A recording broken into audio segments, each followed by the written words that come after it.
Congratulations, Keep Robert.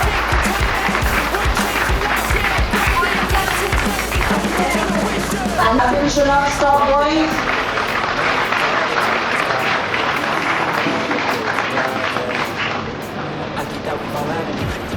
तो जैसा कि आप सब लोग जानते हैं, जेईई मेन 2025 का रिजल्ट आ चुका है और मेरठ में city vocational public school integrated star course ने बहुत ही धमाकेदार रिजल्ट दिए हैं। तो आइए मिलवाते हैं आपको अपने टॉपर से कि कैसी रही इनकी प्रिपरेशन और कैसे इन्होंने करी तैयारी। ये है करण और ये है शिवांश। तो करण भाई ये बताओ और शिवांश तुम भी कि जब तुमने पहली बार सीबीटीएसई दिया होगा, याद होगा 2 साल पहले, कभी सोचा था कि ये टर्निंग पॉइंट होगा तुम्हारी लाइफ का? ये तब तो नहीं सोचा जब मैंने दिया था सीबीटीएसई। जब मुझे लगा था नॉर्मल एग्जाम है मेंस के लिए, लेकिन जब मैंने दिया और मैंने यहाँ पे एनरोल किया, उसको मैंने क्लियर तो कर लिया था, उसको मैंने एनरोल किया और 2 साल यहाँ पे पढ़ाई करी और अब मैंने एग्जाम दिया और अच्छा परफॉर्म किया और मुझे पता लगा मेरे लिए कितना बड़ा टर्निंग पॉइंट था। अगर मैं जब सीबीटीएसई नहीं देता तो शायद मैं खाली बोर्ड की प्रिपरेशन करता और खाली बोर्ड्स में अच्छे नंबर आते और जेईई में अच्छा परफॉर्म नहीं कर पाता था। पहली बार जब सीबीएसई गया था तो हमें मतलब मुझे तो कॉम्पिटिटिव वर्ल्ड के बारे में उसमें मतलब इतना पता नहीं था, क्योंकि जनरली पेरेंट ही फोकस करते हैं बोर्ड्स के और टीचर्स भी बोलते हैं कि बोर्ड्स तो फोकस करना चाहिए। पर जब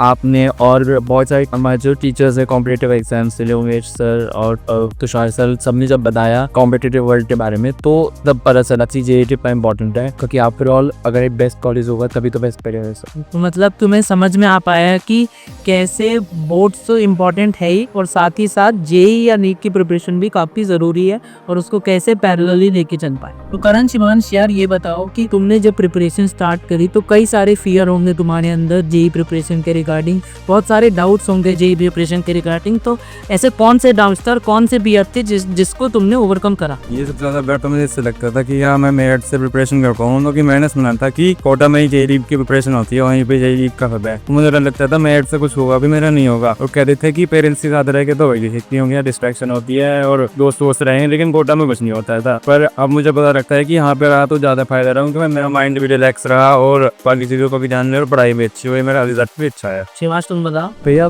बिगेस्ट क्लियर तो यही था कि बोर्ड्स के साथ जेईई को मैनेज करना अगेन बहुत ही टफ होता है और जब पहली बार सीबीएसई इंटीग्रेटेड स्टार कोर्स के बारे में सुना तो सबसे बड़ा क्लियर तो यही था कि बोर्ड्स कैसे मैनेज होंगे और उसके अलावा कॉम्पिटिटिव एग्जाम भी। एक थॉट ये भी था कि डमी लेना चाहिए, क्योंकि जनरली बच्चे बोलते हैं कि डमी लेकर ज़्यादा अच्छी प्रिपरेशन होती है, बट अगेन वो उस चीज़ को नहीं देखते कि जो उनका बोर्ड्स है वो बहुत ज़्यादा इफेक्ट हो जाता है। फिर वो उसके अगर उनका कॉम्पिटिटिव एग्जाम नहीं हो पाया तो और ना उनका बोर्ड्स हो पाया तो फिर वो मतलब कहीं भी अच्छा स्कोर नहीं कर पाते। इसलिए मतलब जो हमारा स्टाफ कोर्स था इसलिए तो बहुत ही ज़्यादा अच्छा रहा कि बोर्ड्स के साथ पैरेलली हमारी कॉम्पिटिटिव एग्जाम सीखते हैं। अच्छा ये बताओ, ये डाउट नहीं आया कभी कि यार स्कूल में चीज़ें कैसे हो सकती हैं? स्कूल में जहाँ स्कूल लेवल का पढ़ाना आजकल मुश्किल हो पाता है, स्कूल सीबीएसई के लिए लोग ट्यूशन लगा रहे हैं कि स्कूल में यहाँ हम लोग बातें कर रहे हैं कि तुम्हें ट्यूशन नहीं जाना और जेईई की तैयारी यहीं से होगी, ये इसका फियर नहीं रहा तो मैं कभी डाउट नहीं आया कि स्कूल में ये सारी चीज़ें कैसे अवेलेबल हो पा रही हैं और ये हम लोग सही भी हैं कि गलत हैं, कि मतलब कि ये डाउट तो रहा होगा ना शुरू में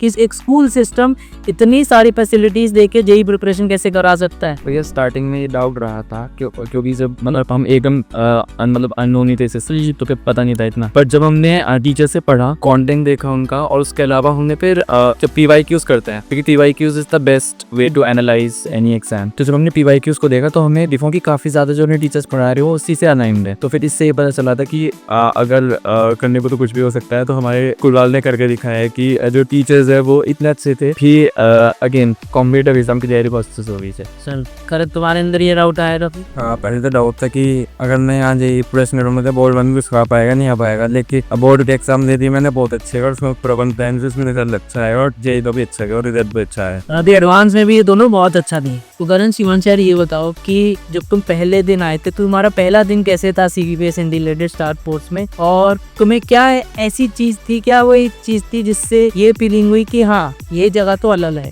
यहाँ पे कुछ तैयारी होगी और यहाँ से हम कुछ बन के दिखा सकते भैया जैसे जमेले मुझे 10th में देखते हैं कि पढ़ने का तरीका जो है वो बोर्ड से फोकस होता है, तो एक ट्रांजिशन करना भी बहुत मुश्किल होता है इनटू 11। तो उसके लिए आपने हमारी वर्कशॉप ली थी, आप यहाँ पर थे ही पर फिर भी आपने ऑनलाइन वर्कशॉप ली थी। इसके अंदर आपने बताया था कि किस तरीके से हमको प्रैक्टिस नोटबुक मेंटेन करनी है, किस तरीके से मॉड्यूल्स को सॉल्व करना है और किस तरीके से जो टीचर्स पढ़ा रहे हैं नोट्स किस तरीके से बनाने हैं जिससे हम रिविजन भी इफेक्टिवली कर सके। तो अगेन वो बात उस टाइम पे तो वो चीज़ सुनी थी और बाद में वो बहुत बड़े काम है जब एग्जाम सही बात। खरल कौन कुछ बताना चाहो? मैं तो पहले दिन आया था बोर्ड्स हुए थे 10-12 दिन हुए थे बोर्ड्स को, और मैं एकदम रिलैक्स था कि अब नहीं पढ़ना, 2-3 महीना बनाते रहना। फिर RNBA को 3 महीना नहीं पढ़ना। फिर RNBA ने एक ओरिएंटेशन क्लास ली, उसने बताया कि मैं थोड़ा सीरियस होकर पढ़ाई करनी है, और मैंने फिर उसी दिन से पढ़ना चालू किया और मैंने बेसिक्स जगह से स्ट्रॉन्ग हो गए और उसका फायदा मुझे बाद में मिला। अगला क्वेश्चन करण शिवान से बताओ यार, कि बहुत लोग पूछते हैं कि भाई टॉपर्स का डेली रूटीन क्या होता है। अब तुम finally you are certain qualified toppers हो, तुम बेस्ट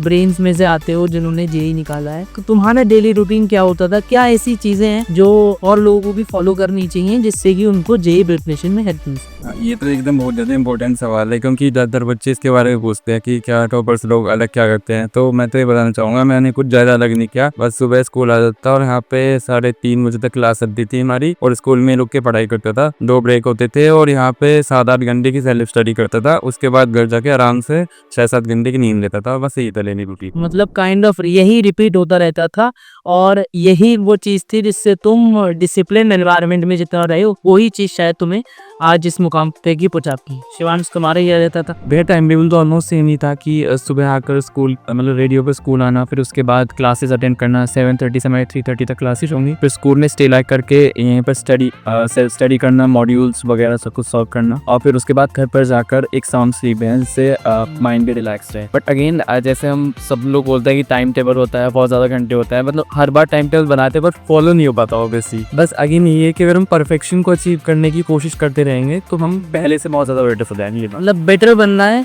रादर देन परफेक्ट बनना है। हाँ, ये चीज सबसे ज्यादा इम्पोर्टेंट। तो शिवांश यार ये बताओ, there must have been moments कि जब तुम्हें लगता हो कि यार अब प्रिपरेशन छोड़ देनी चाहिए, बहुत खराब चल रहा है, नंबर नहीं आ रहे, मेहनत कर रहे हो, तो उस टाइम पे क्या वो चीज थी जिसने तुम्हें मोटिवेटेड रखा और तुमने उस टाइम पे हार नहीं? भैया क्लास 11th में फ्लूइड्स के बाद हमारा हाफ फुल सिलेबस टेस्ट हुआ था मैकेनिक्स का, तो उसमें आई परफॉर्म रियली बहुत ही बेकार परफॉर्म किया था। मेरी 9th रैंक आई थी उसमें हमारी क्लास में, और आई कैन फर्स्ट परफॉर्मेंस था मेरा तब के टाइम का, और उसकी वजह से कॉन्फिडेंस बहुत ज़्यादा गिर गया था। बट अगेन मेहनत करी और मैंने एनालाइज किया अपनी मिस्टेक से कि मेरी गलती कहाँ पे हो रही है, बिकॉज क्वेश्चंस आने के बाद भी अगर मैं छोड़ कर रहा था तो मतलब बहुत ज़्यादा या तो कॉन्फिडेंस कमी ले सकते हैं, फिर मैंने प्रैक्टिस कम करी थी। तो उसके बाद फिर मैंने अपने आप को थोड़ा सा बूस्ट किया, और मतलब टीचर्स ने भी मोटिवेट किया, आपने मोटिवेट किया, उसकी वजह से काफ़ी अच्छा परफॉर्म किया। तो उसके बाद धीरे धीरे करके मतलब पहले तो सब बोलते थे कि शिवांश जो है रटने वाला बच्चा है, तो फिर मैं नहीं मानता था इसे कभी नहीं। तो फिर वो भी परसेप्शन तो धीरे धीरे करके चेंज हुआ, क्योंकि अगेन प्रूव किया मैंने अपना वो कि बहुत बढ़िया। तो करण शिवांश यार एक सवाल और का जवाब और दो कि CVPS में तुम्हें वो एक चीज क्या मिली जो तुम्हें ये लगता है कि हाँ ये बाकी जगह से अलग है, और ये एक चीज जो तुम्हें CVPS ने दी जो कि कोई और इंस्टीट्यूट या कोई और स्कूल तुम्हें ये चीज नहीं दे सकती? वो तो भैया आप ही हो, आपने हमारी इतनी हेल्प करी 2 सालों में। मैंने तो मेरे दोस्त सोचता है वो अपनी कोचिंग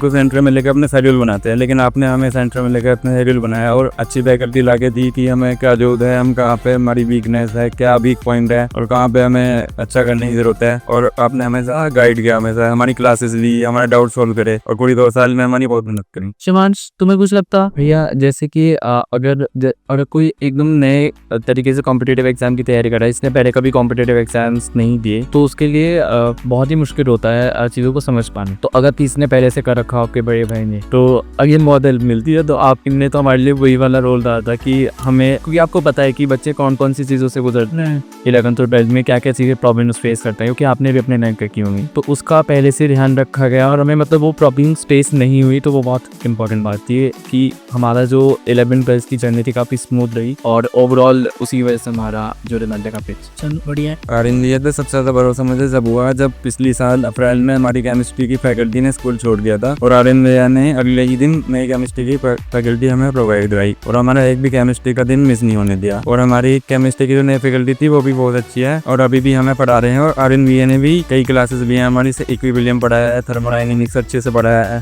फिर उसके बाद बसंत सर ने भी ज्वाइन किया है, जिसकी वजह से हमारी केमिस्ट्री की जो जितनी प्रॉब्लम थी वो सब सॉल्व हो गई, और इवन जो हमारा एडवांस लेवल की प्रिपरेशन थी वो भी एलिगेट हो गई थी। गाने लोग काफी परेशान थे उस टाइम पे, बट मेरी बात भी हुई थी करण से तो स्पेशली काफी देर तक, बट इवेंचुअली करण तुम्हें भी शायद समझ में आया होगा कि जो भी अब्रप्ट चेंज हुआ वो हमारे हाथ में नहीं था, बट तुम्हें बेस्ट पॉसिबल चीज़ें शायद प्रोवाइड करी गई और जो भी बेस्ट हो सकता था वो तुम्हें चीज़ मिली है, जिससे कि तुम्हारी कोई भी प्रिपरेशन हैम्पर ना हो और क्वालिटी के साथ कोई भी कॉम्प्रोमाइज़ ना हो। इसी वजह से शिवांश, जो बसंत सर का इंट्रोडक्शन था, जो सेकंड फैकल्टी का इंट्रोडक्शन था केमिस्ट्री जैसे सब्जेक्ट में, वो शायद बहुत इंपॉर्टेंट था क्योंकि क्वालिटी से कोई कॉम्प्रोमाइज़ नहीं। भैया सबसे बड़ा थैंक यू तो आप ही को, क्योंकि आपकी वजह से ही हमारी जो 11th और 12th की जर्नी गई वो इतनी स्मूथ रह पाई है। हम जेई के साथ साथ बोर्ड पे भी फोकस कर पाए और हमारा रिजल्ट भी ओवरऑल बहुत ही अच्छा नहीं लग गया। थैंक यू सब कीजिएगा। थैंक यू यार, तुम लोगों का अच्छा हो गया। मैं यही चाहता था कि तुम्हारा सिलेक्शन हो और मेरा मोटिव यही है कि तुम्हारा सिलेक्शन हो,